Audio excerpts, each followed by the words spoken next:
with my preparations complete, let's take on the 4th gym leader, Flannery. And judging by this lineup text here, I don't think she knows how to act around gym challengers quite yet.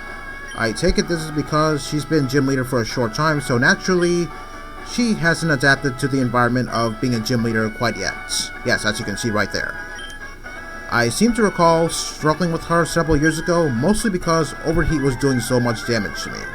But hopefully this time, that's not going to be the case. Oh damn, she's hot. Okay, anyway, all joking aside, she starts off with Magmar. Now I don't think one Psychic will be enough to kill it, since I did face a Magmar last video, and that one survived Psychic with a decent amount of HP, so it won't be any surprise if this one survives a Psychic. Yes, like that. Okay, Sunny Day, well, that's probably not going to help you out all that much. Okay, from that amount of HP, I'm pretty sure she's going to heal up. Yep, figure as much, with a Hyper Potion no less. I think it's about time these people start using Hyper Potions, especially gym leaders. Okay, Psychic, it's, okay, it did a little bit less than before, but it doesn't matter anyway. I'm going to switch over to Thunderbolt to conserve my Psychic power points if I definitely need it the most. I'm not really sure about Magmar's special defense because I never really used that thing actually. Ninetales.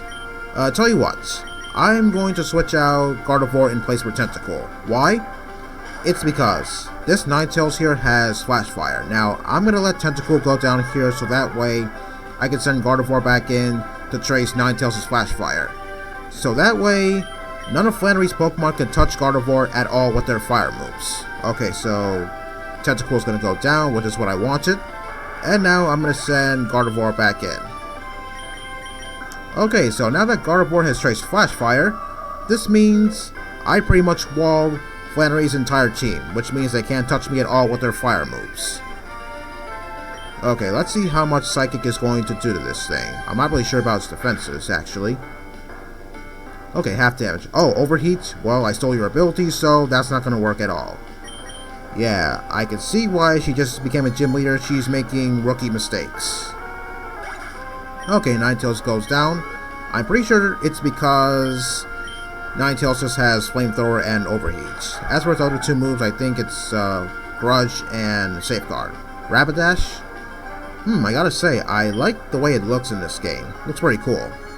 Even though its defenses aren't very good, still, it might probably survive a Psychic, which it didn't. Okay, Agility, well that's kind of annoying since it is going to be faster than me now. Oh, Fury Attack? Well, it's non-stab, so it really shouldn't do all that much. Okay, hit twice.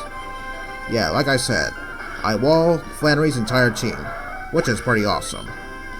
Okay, with Rapidash now, here comes Torkoal.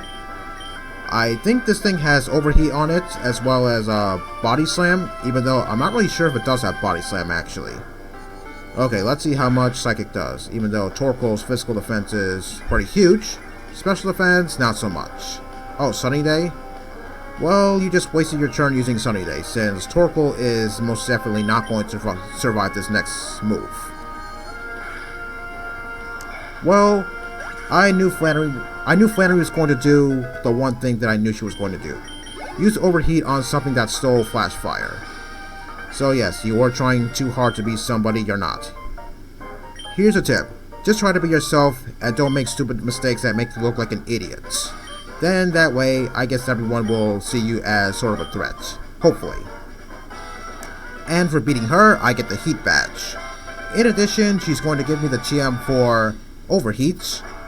I don't really like that move very much. I am getting a Ninetales later on in the game, but I'm not going to give Overheat to Ninetales since it lowers special attack by 2 stages after being used. But for some reason, Overheat seems to make physical contact. I don't know why. Coming from someone who has used Overheat in the past, I always found that to be pretty bizarre. Good thing that was taken out in future generations, since that doesn't make any sense at all. Okay, and she's going to give me her number if she wants to rematch me again. If. Okay, with that done, now we can get out of here. Okay, anything you have to say? That was a scorching hot battle. What? No perverted lines or anything? Oh well. Anyway, coming out of the gym, here's May coming out of the herb shop, but don't worry, she's not gonna fight you. And that's pretty understandable since I can imagine people having trouble with Flannery, so Good thing May's not gonna fight you right now. Okay, so she's going to give me the go goggles, so that way I could go into the desert. But after I'm done exploring the desert, I still have a few more things to do before I go back to Petalburg. I seem to recall in Omega Ruby and Alpha Sapphire, she actually offers to take you back to Petalburg. I kinda wish that was an option here, so that way I could save some steps. But doesn't really matter anyway. Okay, I'm gonna go heal up and head to the desert. Oh yes, off screen I did get the silk scarf for my PC because I want to give Skarmory a held item. I'm not really sure if the sharp beak is in this game or if there's any items in particular that boost the power of steel moves, so I guess I don't have a choice but to go with the silk scarf. Since, well, I guess it's going to raise the power of Swift's attack by just a little bit. Okay, now I'm gonna switch Skarmory up first since I am heading to a sandstorm area. Okay, going to the right. Now, I did miss an item here a couple of videos ago. Now, I'm gonna see if I can try and grab it. Alright, there we are. A nugget. Okay, you could be sure I'm gonna sell that off screen. Okay, now, going to the desert, I believe there's supposed to be something here. Oh, great, it's not here. There's supposed to be a Mirage Tower here, but it looks like it's not showing up. Now, I'm not really sure how to make it appear. So, let me see if I could go somewhere and have it respawn. And maybe it's going to reappear again, because if not, then I'm not really sure what I can do in order to make the Mirage Tower appear, because I really want to go inside that thing. Okay, since I'm inside the Sandstorm, you can imagine that Sandshrew here is going to take full advantage of its ability Sand Veil. But since I have Swift beside me, I don't have to deal with that crap. That's awesome. Especially not Sand Attack, that's for sure. Okay, what does this guy have to say? Yes, there's supposed to be a tower made of sand here. But, unfortunately, it's not here right now. Okay, I'm just gonna grab this item real quick. And now, I think I'm gonna go into the fiery path and back out to see if I could have it spawn again. If not, then I'm not really sure what I can do in order to make it spawn. If this doesn't work, then I think I'm just gonna cut away until it does appear. Okay, is it going to appear now? Okay, no it's not. Okay, see you when I get this thing to appear. Okay, I finally got it to appear. I'm not really sure what I did, but it's here nonetheless. I think I went inside the cable car building and back out, and I guess that's what made the Mirage Tower appear, or something? I'm not too sure. Okay, he doesn't have the courage to go inside there. Well, your loss. It looks like it could crumble away at any moment. Well, I don't think so, unless maybe you get what's inside there. Oh, by the way, this is only an emerald, not ruby and sapphire. Although, to tell you the truth, in Omega Ruby and Alpha Sapphire, I was sort of hoping this thing would make a comeback, but given how this is an emerald exclusive event, I guess it wasn't meant to be. So what this place is all about is going all the way to the top of the place, or whatever area it is. There's 2 fossils waiting for you there, but before I get to those fossils, there's a little bit of an obstacle I have to get past. Remember those floor tiles back at the Granite Cave? Yes, they're here too, and looks like I have to get past those things. Oh boy, I can't imagine how many attempts it's going to take me to get across that. Just wait until I get to the Sky Pillar. Jeez, I'm dreading that moment already. Okay, so those floor tiles are on the next floor right here. Okay, now let me see if I can give myself a little bit of momentum. But first, these wild Pokemon have to stop appearing. Okay, well, I guess it's good to know that if these Diglets here have Arena Trap, then I won't be affected by it at all since it doesn't work on flying types. And neither do ground moves, especially on a steel type that's also a flying type. Yeah, I love it when they do that. It makes them look stupid. Okay, let's give it a try. Alright, there we are. Perfect. That's the way to do it. But of course, that was only the easy parts. It's gonna get a lot harder when I eventually reach the Sky Pillar. I can tell you that much. Okay, so the fossils. There are 2 fossils in this place. The Claw Fossil and the Root Fossil. The Root Fossil will be revived into a Lileep, which is a Rock and Grass type, and the Claw Fossil will be revived into a Anorith, a Rock and Bug type. Rock Grass is a pretty unique typing. I don't think I see that very much. As for Rock Bug, I think it was used on another Pokemon in a later game, that being Black and White. Okay, I don't think there's anything to the right, so I'm free to go up here. Okay, break the rock here, and now I have a choice to make between the two fossils. Okay, which one's which? Okay, the root fossil is on the left, but I'm not going to grab it quite yet. And here's the claw fossil on the right.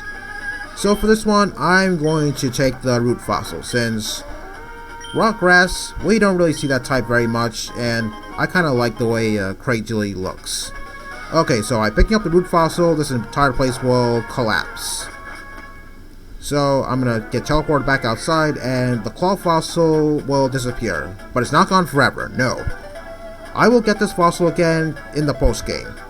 Remember that one house on Route 114 with that one guy who's a fossil maniac? Yes, there's going to be some kind of cave in his house that will lead to the fossil that I didn't pick up. Okay, so in the sandstorm here, good thing Skarmory here is immune to the sandstorm damage, as for all rock, ground, and other steel types, which means I'm perfectly okay here, not to mention the fact that Sandville won't be a problem to me at all. Oh, Trapinch. Believe it or not, I was considering to use this thing, but all Dragon and Dark moves in this game are special, so I think Flygon is better off being used in Generation 4. Okay, so I'm gonna fight a few trainers around here. So, about the fossil Pokemon. Cradily, well, I never really used Cradily, actually. Well, to tell you the truth, I did try imitating Steven's moveset for Cradily back in Sapphire, mostly because I guess I was training up Cradily. I would use it, but that thing is kind of slow. And plus, I'm not really sure if there's any good rock-type moves that Cradily can get, such as like Ancient Power or something. So I guess maybe I could wait until next generation if I really want to use it. But as for its offense, I'm not really sure if its offense is any good, but one thing's for certain, yeah, it has a pretty good defensive stats for both defense and special defense. I mean, I remember facing that thing back at that subway station in Black and White, and yeah, that thing really knows how to stall. Man, I had a hard time trying to take that thing down. Okay, I'm trying to debate on what I should send in against Claydol. Okay, I guess I have to set in Sceptile. I was thinking that Claydol could possibly have Self-Destruct, which could possibly harm Skarmory a little bit. But then again, maybe not. But at the same time, Skarmory could have a little bit of trouble taking this thing down, because Claydol is very defensive, so I figured I might as well go with Leaf Blade to take this thing down in one hit, hopefully. Alright, there we are. Perfect. If it didn't go down, then I would possibly be facing a Self-Destruct or something. Okay, Dugtrio. Well, I guess maybe Sceptile has the power to take it down, but I'm just going to stay with Skarmory to avoid any Sandstorm damage. Okay, I'm not really sure what ability this Dugtrio has actually, whether it's Sandville or Arena Trap. Well, only one way to find out. Oh, Tri-Attack, huh? I don't really see that move very much, considering the fact that it is physical in this game. Okay, Air Cutter connects. Oh, almost down. Well, doesn't really matter anyway, since Dugtrio has never been about defense anyway, since its HP stat is not exactly the best, so yeah, not surprising that Air Cutter did that much. Well, regardless of what ability it has, Swift is most definitely going to take it down. Okay, so back to Cradily. Well, yeah, like I said, I don't think I want to use it, since the moves I really want to give it, I don't think they're in this game. Oh, come on, go away. I don't care about your story, go away. Oh yes, in Ruby and Sapphire, I believe the fossils are located a little bit north of this place. I think northeast, I believe, or northwest. Yeah, I can't really tell east and west, sorry about that. But unfortunately, you're limited to only one fossil, so if you take one fossil, then the other one is gone forever, unfortunately. This begs the question, I don't know why the character just can't pick up both of them, but I take it they're just a little bit too heavy for the character to carry. Okay, I don't think I have any more time to fight a trainer, so, okay, what am I going to face next? Oh, okay. So, I think after this thing, actually maybe I don't have enough time to fight this Baltoy, even though I really want to, since this thing is pretty defensive. So, looks like I'm just going to have to run away from it.